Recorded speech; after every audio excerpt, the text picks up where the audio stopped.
The bus we've been waiting for is pulling up at the bus stop, opening its doors. Our hands full with plastic bags of shopping, we carry them onto the bus. Must you describe everything? Most things.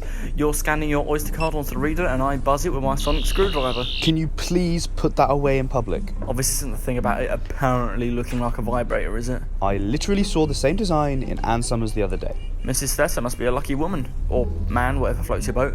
The bus sets off as we sit down and amongst the civilians there's a poignant stench of piss and sadness. I'm court-martialling whoever it was that said bringing home shopping wasn't reason enough to bring the unit vans out. Do we still do court-martialling in the early 21st century? If you want, it's a nice way to spend a lazy Sunday. The bus is turning to drive across the Houses of Parliament and towards Westminster Bridge, one of the best bridges out of the collection. You wouldn't believe the trouble we had telling the time when Big Ben was having its repairs done. We had to hire a professional to come in every hour and shout the bongs. God, this is dull. Is this how humans always live, sitting on buses and talking about bongs? Well, what do you want? Aliens swarming down and slaughtering us all? Ideally, yes. I swear if something doesn't happen by the time we cross this bridge, I'll riot. Christ, what's that? A helicopter's just landed in the middle of the bridge, halting traffic. A man's got out and heading towards the bus. The doors have opened and he's getting on. Is there anybody in here, Doctor? I'm one of those. I'm a vegan.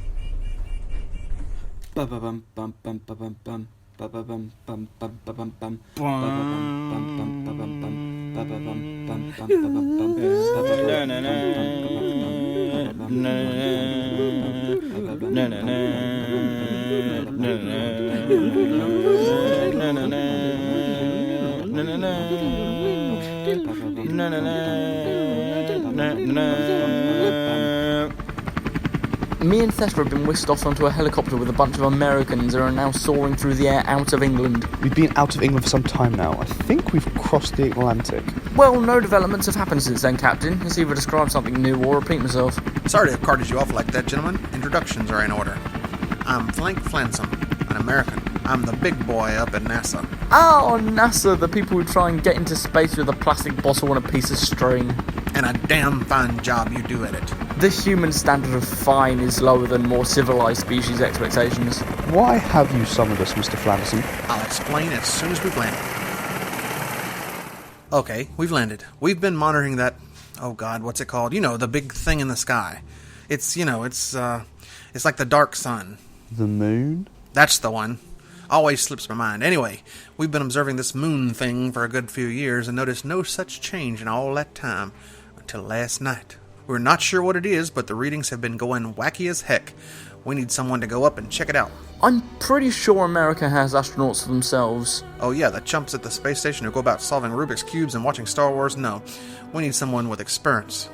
And a little birdie told me, Doctor, not only are you the most experienced space traveler currently residing on this planet, but you're also really cheap. Thank you for the consideration, Mr. Flanderson, but we have problems of our own back in old Britannia, where the healthcare is free and so are most of the hookers. Oh, stop your bullshit, Theta. This is the most action we've had in days. I'm getting sick of being stuck on Earth. This is my chance to get back out there. I'm extending my hand out in an offer of a shake of agreement, Flank. I'll go up to your moon. I'm now decked out in a spacesuit, which is unnecessarily bulky, in the cockpit of a spaceship, Apollo 18, ready to take off. I'm practically pissing myself with excitement. This is ground control to the Doctor. We are commencing countdown. Engines on, check ignition, and may God's love be with you. Don't forget to not die and come back to Earth alive. This is the Doctor to ground control, requesting my code name to be changed to Major Tom. You're not a major, you're barely even a pilot. Oh Christ, that was unexpected. Away we go! Bye Earth, you green and blue shit. You're going to come back to Earth when you're finished, Doctor. Oh, what balls I am. I'm hijacking this spacecraft once I'm done and seeing the stars. Ground control to the Doctor. Remember, we have control of Apollo 18 from the ground. Hence the name ground control. Oh, bollocks. This is Major Tom to ground control. I'm stepping through the doors, and I'm floating in the most peculiar way. And the stars look very different today. Ground control to the Doctor. We here at NASA don't really like the song during a flight. Why? What's wrong with Bowie? Ground control to Major Tom. Your circuit's dead. Is something wrong? Can you hear me, Major Tom? Can you hear me, Major Tom? Ah, right. I'm in space now, heading towards the moon. I look down on the planet Earth and there's something oddly beautiful about it. The blues, greens and whites swirl around each other, making the whole planet look like some crafted marble. A shoddily crafted one, but one nonetheless. It's so weird when you think about it. I can see everyone I've met on this planet and time period at once. I'm looking at Flank and Britney Spears and Captain Theta all at the same time. Captain, can you see me? I'm waving. I can't see you, Doctor. You're 380 kilometres away. Are you waving back? No. Oh, don't be a ponce, Captain. Wave back. Are you waving? Yes, I'm waving back. Okay, Doctor, we're approaching the surface of the moon now. Prepare for landing. This is a usually complicated and long process, right? Gotta make sure we land everything right. Nope, we've just gone and did a landing right here. Oh, cool. I'm unbuckling my space seatbelt and preparing to leave the ship doodad. I'm opening the door and preparing to get out. The low gravity makes it feel like I'm walking in water, which is strange. I take a step out of the cabin and onto the moon. This is one small step for man, one insignificant motion for a Time Lord. Brilliant, Doctor. Top stuff. Would you be able to describe what you can see all around you? Oh, don't worry. He will. It's what you expect the moon to be, frankly. A barren, uninteresting landscape as far as the eye can see. We've landed on the Sea of Tranquility, which is nice, so you can see the remains of the Apollo 11 mission 1,000 feet ahead. Nothing unusual at all. There has to be something. Our readings confirm something's afoot. Actually, don't mention it, the material's different. I thought it was my eyes at first, but the boring grey igneous rock that's usually formed of is now a pale yellow. It feels more smooth than when I last walked on it. You've been there before? I went hiking with a Magellan once, that's another story. Hold up a minute, I'm going to perform a scan to analyse the surface material. What have you got there, Doctor? Oh, it's awkward. You see, his people have different social standards to us, so, I mean, it's embarrassing to be around, but... If you say this is a dildo one more time, Theta. Right, you're showing Flank as soon as you get down here, Doctor, and he is going to say it's moulded exactly like a cock. That's odd. The readings say it's made out of a concentrated form of milk. It has the same molecular structure as cheddar. But everyone already knows the moon's already made out of cheese. Oh no, wait, I'm thinking of Io. The moon's turned into cheese? That's impossible. Ever so slightly, but I know one species that trades in cheese. With a suspicion of something behind me, I slowly turned around to see what's there. Oh my god. I'm gazing up in amazement and shock at what I'm seeing. Doctor, come in, Doctor. What's there? Give him time. Hold on. Hovering above me is a triangular slice of cheese the size of a skyscraper. Its face has one giant eye embossed into it. It can't be. The Hallouminati.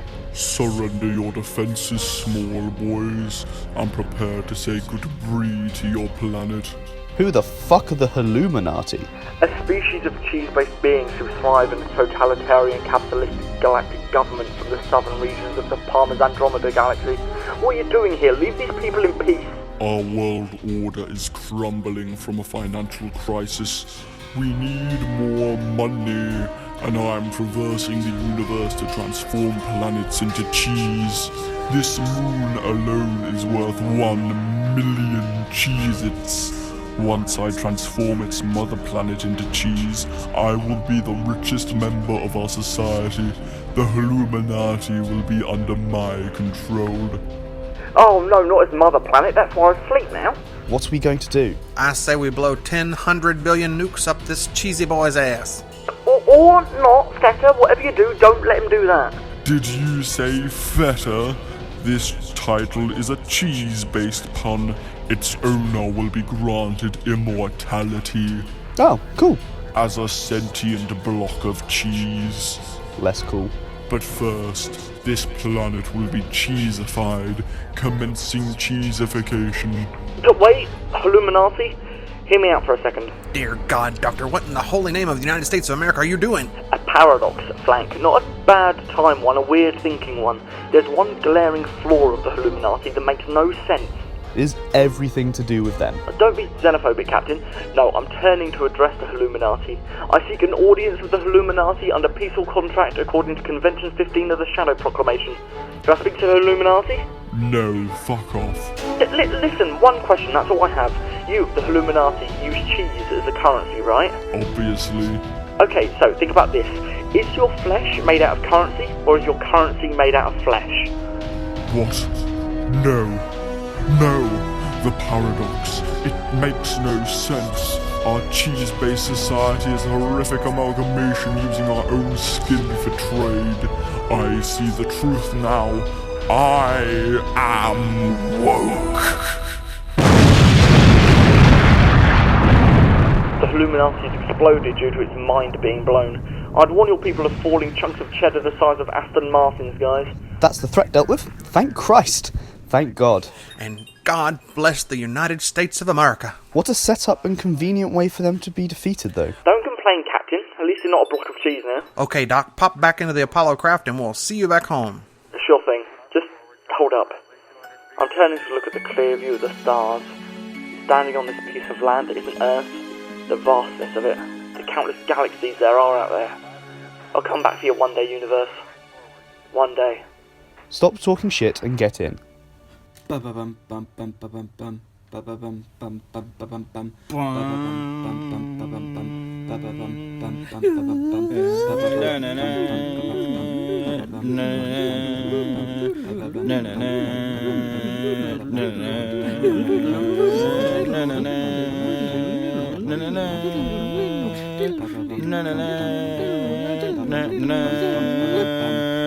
Yay, Hallouminati!